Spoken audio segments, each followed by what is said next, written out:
Good morning friends, मैं are के मौर्य स्वागत करता हूं हमारे यूट्यूब चैनल जिज्ञासा ऑनलाइन अकेडमी में।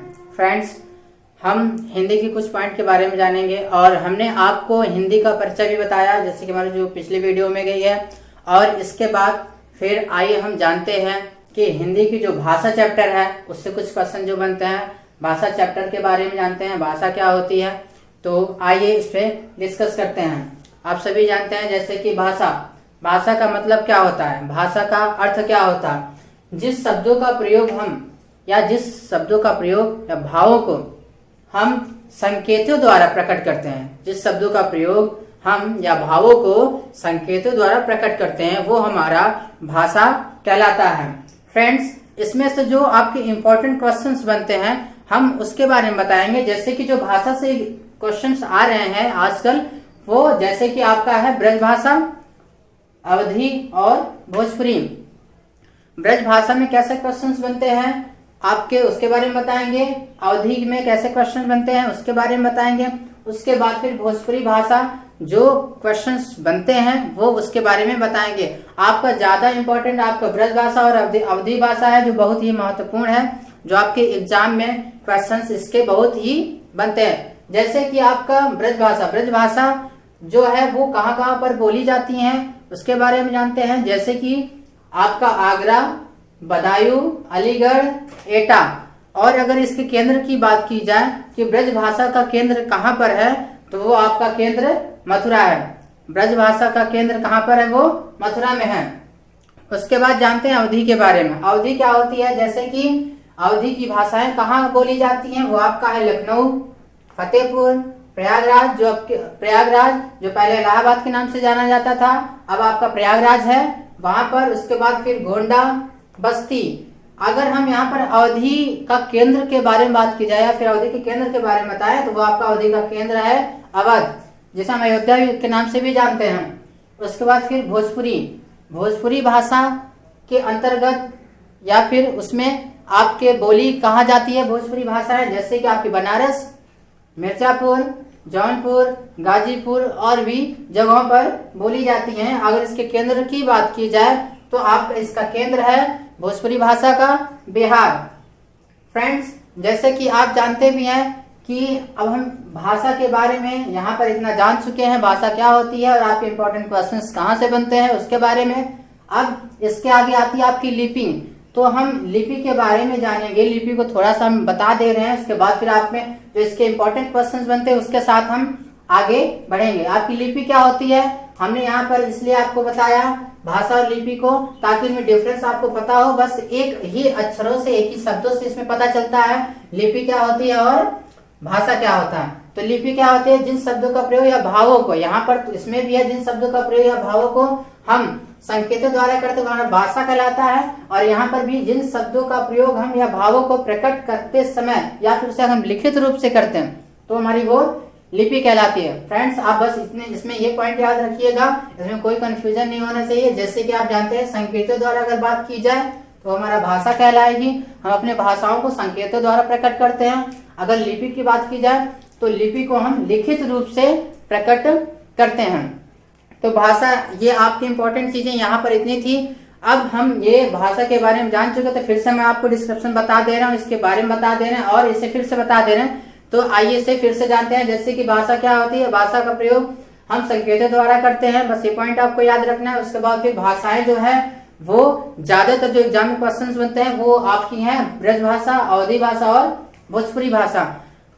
ब्रज भाषा वो आपकी कहाँ कहाँ बोली जाती है, जैसे आगरा, बदायूं, अलीगढ़, एटा, यहाँ पर बोली जाती हैं। अगर इसके केंद्र की बात की जाए तो इसका केंद्र है आपका मथुरा। इसके बाद फिर आते हैं हम आपके अवधी भाषा क्या है। अवधी भाषा में जैसे हमारे ये बोली कहाँ जाती है, यहाँ पर भाषा जैसे लखनऊ, फतेहपुर, प्रयागराज, गोंडा, बस्ती। अगर इसके केंद्र की बात की जाए तो ये आपका केंद्र ये अवध या अयोध्या जैसे हम जानते हैं। उसके बाद फिर आपकी भोजपुरी भाषा आती है।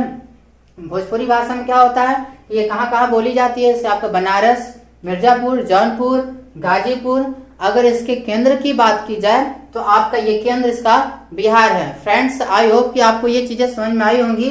अब हम जानते हैं आपके नेक्स्ट वीडियो में लिपि के बारे में। तो लिपि का सही मतलब क्या होता है, लिपि में क्वेश्चंस कैसे बनते हैं उसके बारे में जानते हैं। इसे आप नोट डाउन कर लीजिए या फिर स्क्रीनशॉट कर लीजिए। हम हट जाते हैं कुछ टाइम के लिए।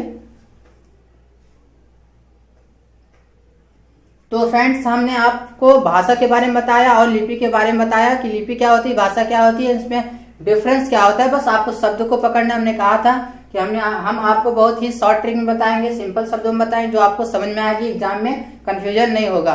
तो आइए हम जानते हैं आगे लिपि के बारे में, इसे इरेज कर देते हैं। तो फ्रेंड्स, जैसे कि हम जानते हैं, हमने आपको बताया इससे पहले कि आपको भाषा के बारे में, भाषा क्या क्या चीजें होती हैं, भाषाओं में क्या क्या चीजें आती हैं, भाषा से कैसे क्वेश्चन बनते हैं, इसके बारे में। फिर हमने कहा था कि लिपि क्या होती है, इसके बारे में बताया था। अब जानते हैं कि लिपियां होती कैसे हैं, कितनी लिपियां होती हैं, उनके बारे में जानते हैं। जैसे कि एक पॉइंट आप ये याद रखिएगा, उत्तरी लिपि से आपकी नागरी लिपि का विकास हुआ तथा सारदा लिपि का भी इसी से ही विकास हुआ था, कि उत्तरी लिपि से ही नागरी लिपि तथा सारदा लिपि का विकास हुआ था।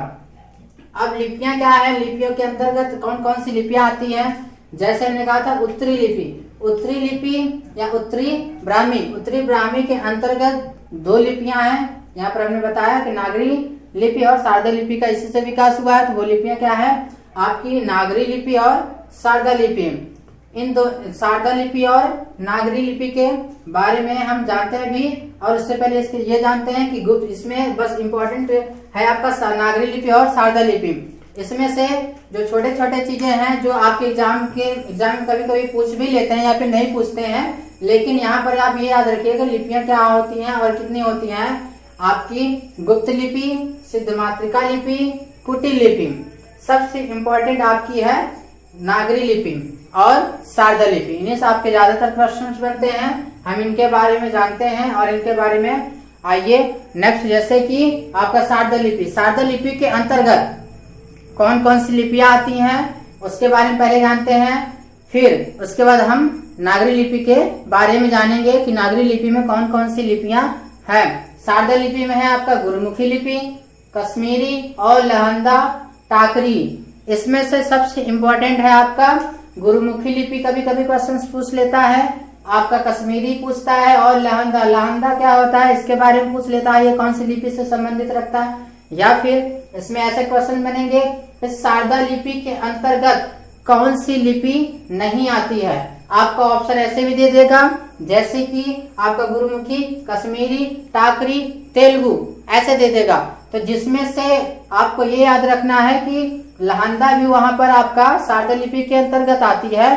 लेकिन एक पॉइंट ये याद रखिएगा कि यहाँ पर जो क्वेश्चन बन रहे हैं, जैसे कि हमने कहा था कि सारदा लिपि के अंतर्गत कौन कौन सी लिपियां नहीं आती हैं या फिर कौन कौन सी लिपि आती है।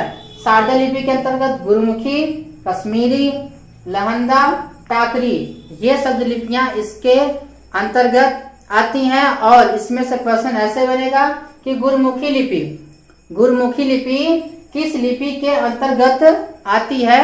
तो आपको ये याद रखना है कि ये सारदा लिपि के अंतर्गत आती है। या फिर इनमें से क्रम में दे देगा कि गुरुमुखी, कश्मीरी, लहंदा ये सभी किस लिपि के अंतर्गत आएंगे। तो आप ये याद रखिएगा सारदा लिपि के अंतर्गत। इसमें से क्वेश्चन एक ऐसे भी बनता है टाकरी लिपि ये पूछता है कि टाकरी लिपि किस लिपि से संबंधित है। तो आपका ऑप्शन ऐसे भी दे सकता है नागरी लिपि, आपका सारदा लिपि, कुटिल लिपि, सिद्ध मातृका लिपि ऐसे दे देगा। तो आपको कंफ्यूज नहीं होना है, बस आप सारदा लिपि को अच्छे तरीके से पढ़िएगा। तो टाकरी जो है आपका सारदा लिपि से संबंधित है।